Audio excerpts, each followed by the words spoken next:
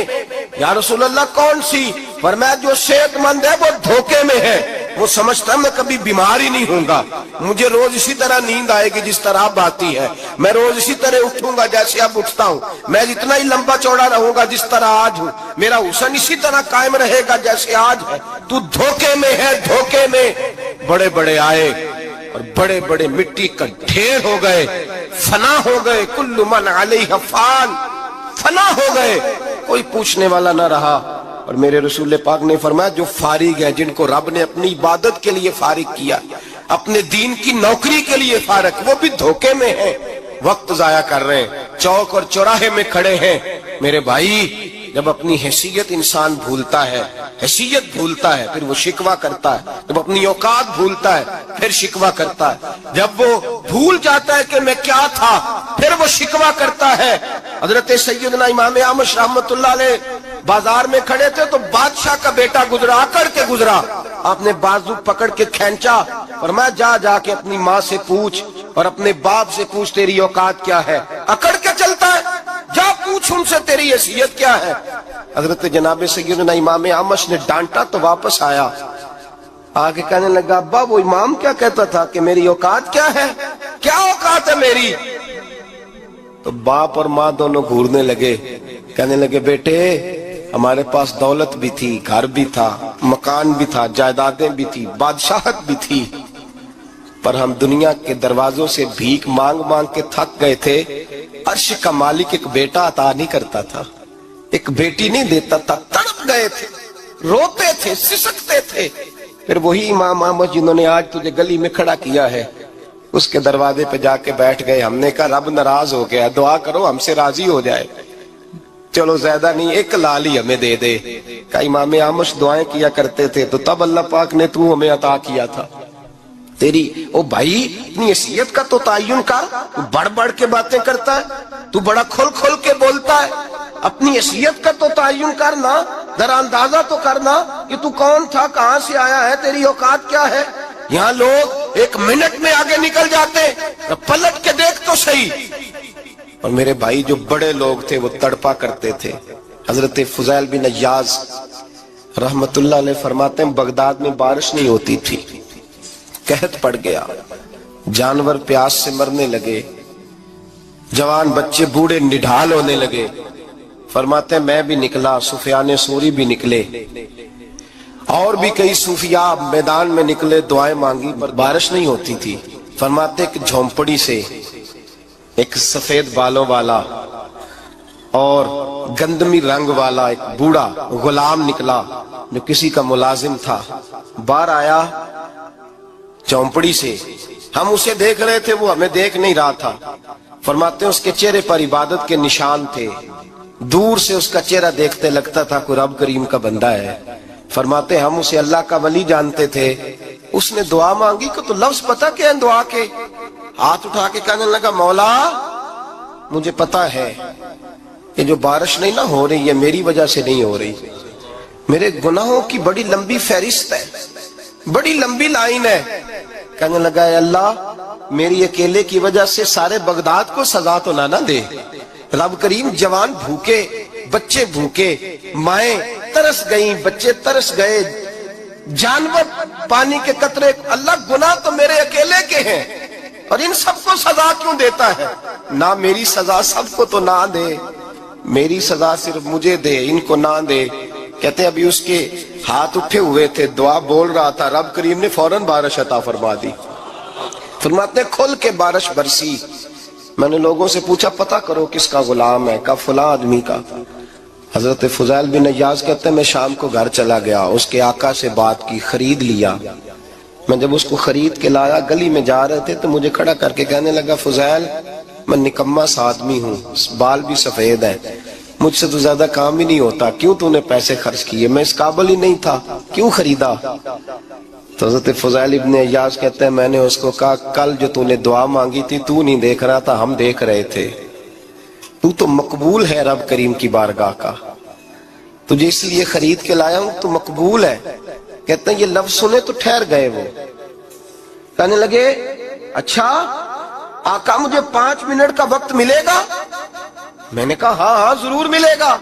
کہتے انہوں نے وہیں نماز کی نیت باندھ لی، 2 رکعتیں پڑھی اور 2 رکعتیں پڑھ کے ہاتھ اٹھائے، کہنے لگے مولا تیرا اور میرا راز تھا، تو نے راز کیوں کھولا؟ اللہ مسترنا بستری کل جمیل، یا اللہ تیرے پاس پیارے پیارے پردے ہیں، ایک پردہ مجھے عطا کر دے، مجھے اپنا رکھ، مجھے لوگوں کے سامنے میرے پردے نہ کھول۔ آپ فرماتے ہیں یہ کہہ کہ وہ زمین پہ بیٹھے کلمہ شہادت پڑھا، ان کی روح پرواز کر گئی۔ میرے بھائی جو زیادہ پرہیزگار تھے، جو بڑے رب کریم کے بندے تھے، ان کے تو آنسو خشک ہی نہیں ہوتے، وہ تو تڑپا کرتے، صبح شامیں ان کی روح کے گزرتے تھے، اور رب کریم کی ناراضگی سے ڈرتے تھے۔ وہ کہتے تھے مالک کہیں ناراض نہ ہو جائے، کہیں بگڑ نہ جائے۔ میرے رسول کریم صلی اللہ علیہ وسلم کے صحابی کہتے ہیں ایک جنگ سے خوشخبری آئی، تو جو خوشخبری لانے والے تھے وہ حضرت عمر فاروق رضی اللہ تعالیٰ عنہ کے پاس پہنچے خوشخبری دینے۔ حضرت عمر رضی اللہ تعالیٰ عنہ کھڑے تھے، صحابی نے آ کے کہا عمر مبارک ہو۔ جناب عمر کچھ لوگوں سے گفتگو کر رہے تھے، بات چیت جاری تھی، کہا مبارک ہو، فتح ہو گئی۔ حضرت عمر کہنے لگے ٹھہر تو جا، اس سے تو بات کر لینے دے جس سے کر رہا ہوں، جب کہنا ٹھہر تو جا۔ وہ جو پیچھے کھڑے تھے وہ شرمندہ ہو گئے، اتنی سی بات ہے نا، چودھری تو بندہ بنتا ہی تب ہے جب 5-10 کی ایک دن کے اندر بےزتی کر لے، پڑھا لکھا تو بنتا ہی تب ہے جو 10-15 کو جاہل کہہ لے، تو بڑا تو بنتا ہی تب ہے جو 5-6 کو نیچا دکھا لے۔ تو یہ ہماری ڈگریوں کا تو مزاج ہی بڑا مختلف ہے، ہم تو اعزاز والے ہوتے ہی تب ہیں جب کچھ چھوٹا ہوگا تو ہم بڑے ہوں گے نا، ہم تو چاہتے ہیں ہمیں کچھ چھوٹا ملے، کسی کو چھوٹا کر کے اس کے قد پہ سوار ہو کے بڑا ہونا چاہتے ہیں۔ اتنی سی بات تھی کہ ٹھہر جانا یار پہلے اس کی تو سن لینے دے۔ وہ شرمندہ ہو گئے صاحب، جب وہ شرمندہ ہوئے تو سیدنا فاروق اعظم دوڑے گئے، صحابہ کہتے ہیں گارا تھا، کیچڑ تھا، اس گارے میں سر رکھا، سجدہ کرنے لگے، اٹھے، کہنے لگے مولا اپنے عمر سے ناراض نہ ہو جانا، یہ کل تک اونٹ چرایا کرتا تھا، آج تیری مخلوق کو شرمندہ کرنے لگ گیا ہے، یہ اپنی حیثیت ہی بھول گیا، اسے خبر ہی نہیں کہ یہ کیا تھا، یہ آج تیری مخلوق کو شرمندہ کرتا ہے، اللہ اپنے عمر سے ناراض نہ ہو جانا۔ وہ شخص کہتے ہیں پیچھے آ کے کھڑا رو رہا ہوں، میں نے کہا عمر کیا کر رہے ہو؟ فرمایا نہیں یار میں نے تجھے شرمندہ کیا ہے، یہ میں بھول گیا تھا کہ میں کیا ہوں۔ بھائی اپنی حیثیت کا تعین کریں، آؤ آج اپنی حیثیت کا تعین کریں، دیکھیں ہم کہاں تھے کہاں بیٹھے، پلٹ کے دیکھیں کیا تھے ہم کیا ہیں، راتیں کہاں گزرتی ہیں، صبح کہاں بیتتی ہیں۔ ایک لمحے کے لیے پلٹ کر اپنے ظلم، زیادتیاں، جھوٹ، غیبتیں، بے حیائیاں، اپنی زندگی کے امور کا اگر ہم یک نظر جائزہ لیں، پیچھے پلٹ کے دیکھیں تو حضرت جناب سیدنا غوث اعظم جیلانی رضی اللہ تعالیٰ عنہ فرمایا کرتے تھے اگر لوگ اپنے گناہ یاد کریں تو وہ پریشان ہو جائیں کہ ہمیں پانی کا قطرہ کیوں مل رہا ہے، وہ اگر اپنی غلطیاں یاد کریں تو انہیں احساس ہو کہ ان کا سانس کیسے چل رہا ہے۔ بھائی اگلی بات سنو گے تو اور حیران ہو جاؤ گے۔ حضرت غوث اعظم رضی اللہ تعالیٰ عنہ فرمایا کرتے، آپ فرمایا کرتے کہ اب خیال آتا ہے، اب سوچ آتی ہے کہ رب کریم نے کتنی ڈھیل دی ہوئی ہے، ہم ہیں کہ سمجھتے ہیں یہ میری عقل مندی کا کمال ہے کہ مجھے سارا کچھ نافرمانی کے باوجود بھی مل رہا ہے۔ بھائی خشیت الہی پیدا کریں، جتنا بندہ بڑا ہوتا تھا اس کے دل میں خوف بھی اللہ کا وہ جانتا تھا۔ حضرت امام اعظم ابو حنیفہ بیٹھے تھے تو ایک بی بی فتویٰ پوچھنے آئی، بی بی روز خامن سے مطالبہ تو کرتی ہے، فلاں چیز چاہیے فلاں چیز چاہیے، اللہ کرے وہ یہ مطالبہ کرنے لگ جائے کوئی شے نہیں چاہیے، جو چاہیے حلال کا چاہیے، آمین تو کہہ دیں۔ اللہ کرے بی بی یہ مطالبہ کرنے لگ جائے سوکھی روکھی چاہیے پر چاہیے مجھے جائز دینا، بے شک ایک وقت دینا، اللہ کرے یہ مطالبہ ہونے لگ جائے۔ شب برات کی بڑی مقدس رات، اللہ کرے اس رات یہ مطالبہ ہونے لگ جائے۔ ایک بی بی آئی خاتون، چرخہ کاٹتی ہے، سوت بناتی ہے، حضرت امام صاحب سے مسئلہ پوچھنے آئی۔ کیا مسئلہ پوچھا اس نے؟ کہنے لگی حضرت جی میں نا رات کو اپنی چھت پہ بیٹھ کے چرخہ کاٹتی ہوں، سوت بناتی ہوں، 14ویں رات کا چاند جب چڑھا ہوتا ہے تو اس کی روشنی میں چرخہ کاٹتی ہوں، کئی دفعہ نا بادشاہ کا لشکر میری گلی سے گزرتا ہے، بڑے بڑے لالٹین انہوں نے پکڑے ہوتے ہیں، بڑے بڑے روشن دان، بڑی بڑی ان کے اندر روشنی ہوتی ہے. تو حضرت جی کئی دفعہ نا وہ جب گزرتے ہیں تو ان کی روشنی میں بھی میں کچھ سوت بنا لیتی ہوں. مسئلہ یہ پوچھنا تھا کہ اس روشنی میں میں جو سوت بناتی ہوں اس کی کمائی میرے لیے جائز ہے کہ ناجائز ہے؟ اس کی روشنی میں حضرت امام اعظم نے اللہ اکبر کہا اور چھم چھم آنسو گرنے لگے. حضرت امام صاحب نے اپنا گریبان پکڑا اور کھینچا، قمیض پھٹ گئی. کہنے لگے بی بی مسئلہ چھوڑ، تو پہلے بتا تو ہے کون، کہاں سے آئی ہے، کون ہے بتا. تو کہنے لگی میں حضرت بشر حافی کی ہمشیرہ ہوں، میں حضرت بشر حافی، وہ جو درویش ننگے پیر نہیں پھرتا رہتا بغداد کی گلیوں میں، میں اس عظیم بھائی کی بہن ہوں، بشر حافی کی ہمشیرہ ہوں. تو حضرت امام اعظم فرمانے لگے کوئی اور بی بی آتی تو اس کے لیے جائز تھا، کیونکہ وہ جان بوجھ کے تو کسی کی روشنی نہیں استعمال کرتی، خود آتی ہے. کوئی اور آتی تو جائز تھا، تیرا مقام بڑا ہے، تیرے لیے جائز نہیں، تیرے لیے جائز نہیں، تو اپنی حیثیت کا تعین کر، یہ تیرے لیے درست نہیں. او بھائی بڑا تو تب ہوگا جب تیری احتیاط بڑی ہو جائے گی، بڑا تب ہوگا جب تیرا تقوی بڑا ہو جائے گا، بڑا تو تب ہوگا جب تو حلال حرام کے معاملے میں باریک باریک چیز کا خیال رکھے گا. اور اگر تو کہ خیر ہے دیکھی جائے گی، ساری دنیا کر رہی ہے، ساری زمانہ کر رہا ہے، فلاں بھی کر رہا ہے، وہ خدا کے بندے یہ کس طرح کا معاملہ ہے، یہ کس طرح کی جمہوریت ہے؟ اپنے آپ کو سمجھائیں اور میرے عزیز خشیت والی زندگی پیدا کریں، تقوی والی زندگی پیدا کریں. ہم لوگ ایسا وقت گزار رہے ہیں، اور یہ یاد رکھنا ہمیشہ انسان دنیا میں آتے ہیں، اس شہر کے بہت سارے لوگ ہو گزرے، علماء، مشائخ، صوفیاء، تاجر، زمیندار، آپ کسی بھی شعبے میں ٹٹولیں گے تو آپ کو کئی نام ملیں گے. اس شہر محبت کے ڈھیروں لوگ ہو گزرے، اور یہ کہانی ہر شہر کی ہے. آج میں اور آپ یہاں بستے ہیں، کچھ وقت کے بعد ہم داستان ہوں گے. امام شافعی رحمت اللہ علیہ فرماتے ہیں میں ایک شہر سے گزر رہا تھا تو میرے پیر کو ٹھوکر لگی، میں نے زمین کھودی تو ایک کھوپڑی نکلی، کھوپڑی نکلی تو اس کے اوپر تاج بھی تھا. فرماتے ہیں میں نے شہر کے لوگوں سے پوچھا یہ کیا ہے، تو کہنے لگے یہ بادشاہوں کا قبرستان ہے، اس میں غریب دفن تو نہیں ہو سکتا تھا، دفن تو بادشاہوں کا خاندان ہے، لیکن افسوس کی بات یہ ہے کہ یہاں مٹی ڈالنے کوئی نہیں آتا. اب یہ سیدھی سڑک بن گیا.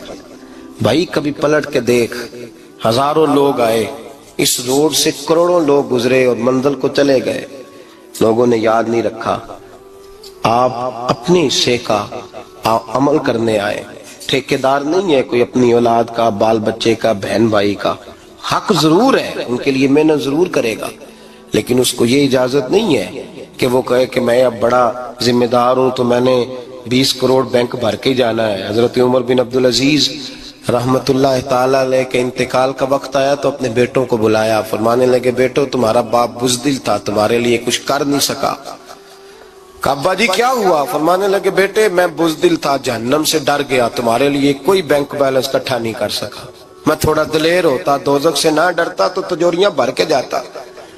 پرانے بادشاہ محل چھوڑ کے گئے ہیں، پر میرے پاس کچھ نہیں ہے، بادشاہ ہونے کے باوجود میں فقیر ہوں، خالی آ جا رہا ہوں. بزدل جو تھا.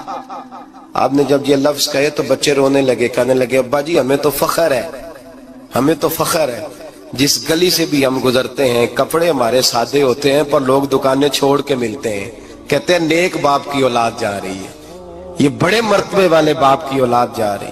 بھائی یاد رکھیں، خشیت الہی پیدا کریں، نہ اپنی ذات کے ساتھ ظلم کریں. اگر آپ کوئی بھی غلط کام کرتے ہیں تو اس کا جواب آپ نے دینا ہے. اگر آپ نے 1 کروڑ روپیہ ناجائز کمایا ہے تو وہ اللہ آپ سے نہیں، آپ کے بچے سے نہیں پوچھے گا، بیوی سے نہیں پوچھے گا، بہن بھائی سے نہیں، وہ آپ نے جواب دینا ہے. آپ نے اپنے اعمال پر غور کریں. آج شب برات ہے. میرے نبی کریم صلی اللہ علیہ وسلم نے فرمایا کہ میری امت کی اتنی بخشش ہوگی، مدینے میں سب سے زیادہ بنو کلب کا قبیلہ بکریاں پالتا ہے، ان کی بکریوں کے بالوں سے بھی زیادہ اللہ میری امت کی بخشش فرمائے گا۔ اس کو توبہ کی رات کہا جاتا ہے۔ توبہ کا مطلب یہ ہوتا ہے کہ اللہ میں آج کے بعد گناہ نہیں کروں گا۔ توبہ کا مطلب ہوتا ہے کہ میں آج کے بعد یہ غلطی، آپ کا ملازم کتنی بار غلطی کرے تو آپ رکھ لیتے ہیں؟ ایک دن میں 100 دفعہ کرے تو گنجائش ہے اس کو رکھنے کی؟ اللہ رکھ لیتا ہے، کہتا تو توبہ کر، ہے گنجائش؟ میرا خیال ہے جو 10 بار بھی کرے اس کے لیے بھی گنجائش ہے، اس کے لیے بھی گنجائش ہے۔ استاد باپ ہوتا ہے، بچے سے غلطی ہو جائے تو کہتا تجھے ارجانہ بھرنا پڑے گا۔ بچے لگے نہیں ہوتے اسکولوں میں، جرمانے لگے ہوتے ہیں، چھٹی کا علیحدہ ہے، فلاں کام کا علیحدہ ہے، حالانکہ باپ ہے۔ بھائی اللہ فرماتا ہے تو توبہ کر، اور توبہ یہ ہے کہ میں آج کے بعد یہ گناہ،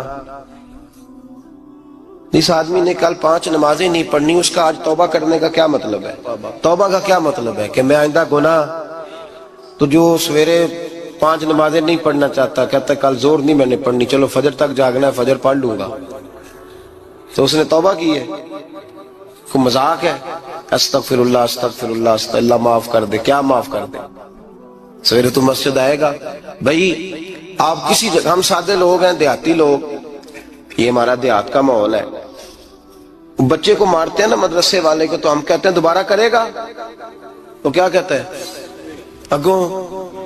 تو جو بچہ کہے تسی تھپڑ دو مار لو میں سویرے پھر کرنا جی، تو اس کو معافی ملے گی؟ یہ کیسی معافی ہے کہ سویرے میں نماز نہیں پڑھنی زور کی، لیکن یا اللہ معاف کر دے یا اللہ؟ یہ جھوٹ ہے، یہ دھوکہ ہے، یہ مذاق ہے، مذاق نہیں کرے۔ اور بندہ کوئی سیاںا ہو تو مذاق برداشت نہیں کرتا، اور معاذ اللہ استغفر اللہ، رب کریم کے ساتھ مذاق، یا اللہ میری توبہ، یا اللہ میری توبہ، یا اللہ مجھے معاف کر دے، یا اللہ معاف کر دے، اور سویرے جھوٹ پھر بولنا ہے اٹھتے ہی، تو یہ کیسی توبہ ہے؟ توبہ کا مطلب ہوتا ہے کہ میں توبہ کرتا ہوں آج کے بعد گناہ، تو توبہ کو سمجھے تو صحیح نا میرے بھائی، توبہ کو سمجھیں۔ تمام صحابہ، چونکہ شراب حرام نہیں تھی تو ہر آدمی پیا کرتا تھا، جب حرام ہو گئی تو پھر کسی نے منہ نہیں لگایا، توبہ ہو گئی تو پھر ہو گئی، پھر معاملہ ختم ہو گیا۔ پھر کبھی قریب حضرت مرثد بن ابی مرثد البغوی رضی اللہ تعالیٰ عنہ، حضور کے صحابی ہیں، آپ فرماتے ہیں میرے اندر ایک غلطی تھی، میرا بہت ساری خواتین کے ساتھ دوستانہ تھا، نبی پاک کی بارگاہ میں جب میں گیا اسلام کی بائعت کی تو حضور نے فرمایا تیری نظر جھکی رہنی چاہیے، خبردار کسی عورت سے تیرا، کہتے ایک نصیحت نبی پاک نے کی۔ آپ فرماتے ہیں میں نے اپنے دل کو اس طرح سمجھایا کہ عورتیں اگر میرے پاس آ کے کھڑی ہوتی تھی تو میرے اندر کا وجود کہتا تھا کہ ہو ہی نہیں سکتا میری توجہ جائے، اس لیے کہ توبہ کی ہے، اب دوبارہ ادھر توجہ جا سکتی؟ میرے بھائی توبہ کو اس کے مفہوم کے ساتھ توبہ کریں، جھوٹ نہیں بولیں، گناہ نہیں کریں۔ میرے رسول کریم صلی اللہ علیہ وسلم نے فرمایا استغفار پڑھا کرو، میں دن میں 100 مرتبہ استغفار کرتا ہوں۔ حضور کہتے ہیں میں دن میں، حضور 100 دفعہ دن میں استغفار کرتے۔ امام حسن کے پاس ایک شخص آیا، کہا میرے پاس اولاد نہیں، فرمایا استغفار پڑھ۔ ایک پھر آ گیا، اس نے کہا حضور میرے پاس روزی نہیں، فرمایا استغفار پڑھ۔ ایک اور آیا، اس نے کہا حضور بیماری بڑی ہے گھر میں، فرمایا استغفار کر۔ آپ کے صاحبزادے بیٹھے تھے، کہا ابا جی جو آتا ہے آپ استغفار ہی بتاتے ہیں۔ آپ فرمانے لگے جب کوئی بندہ توبہ کرتا ہے تو رب راضی بڑا ہوتا ہے۔ تو میں نے سب کو توبہ کا وظیفہ بتایا ہے، جس کی جو بھی مجبوری ہو اگر توبہ کر لے تو اللہ تعالیٰ اسے آسانی عطا کر دیتا ہے، اللہ اس پہ نظر رحمت کر دیتا ہے۔ اپنے آپ کو تبدیل کریں، نماز کو اس کی حقیقت کے ساتھ پڑھا کریں، اس کی حقیقت کے ساتھ نماز کو پڑھیں، 5 وقت مسجد میں حاضری دیں، چھوڑ کے سارے کام چھوڑ کے، باقی سارا کچھ بعد میں۔ آپ کا رشتہ لوگوں کے ساتھ زندگی کا ہے، موت کا نہیں ہے۔ آپ خود دیکھ لیں، جن کے بزرگ چلے گئے وہ ڈیلی جاتے ہیں قبرستان، کل بیٹھتا ہے 2 گھنٹے جا کے، والد صاحب ہیں، دادا جی ہیں، نانا جی ہیں، دیکھا کبھی کسی کو صبح گیا ہو شام آیا ہو؟ یہی حال ہمارا ہوگا، بالکل کوئی نہیں جائے۔ اور پھر جب کوئی انتقال کر جاتا ہے نا تو کوئی یہ نہیں کہتا کہ ابا جی کو غسل دے لو، کہتے ہیں میت کو غسل دو۔ ماں آنکھوں کی ٹھنڈک ہوتی ہے لیکن کہتے ہیں لاش کو اٹھاؤ،